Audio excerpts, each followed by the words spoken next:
with all businesses, each store presents a unique local environment as to what the customers want. And as we've grown into 4 stores, we've had to set up a way to learn what each store wants and what's unique to that individual market area.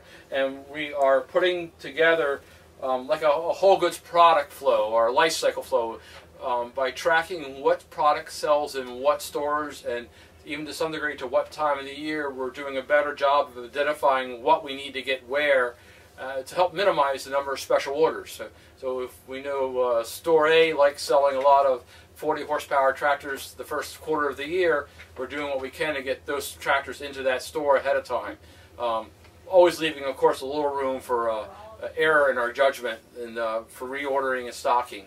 But again, the goal here is to minimize the trucking between the stores and minimize the number of special orders we have to put in, and cut back on our expenses in that manner. Are there certain steps you take to go through that?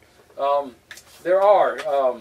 We utilize a lot of the data that Kubota provides us in their reports, which show the sell-through products over a rolling 12-month period. We think that's really important with the changes and how quick stuff changes.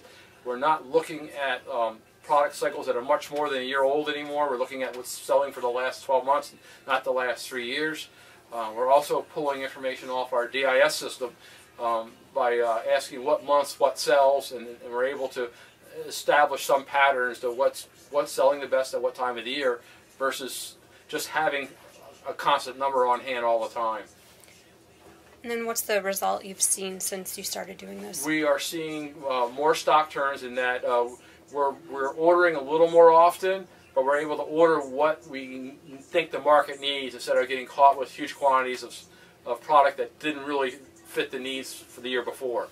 And we rephrase that as that it allows us to adjust constantly to what's going on in the marketplace and what's going on in the individual stores.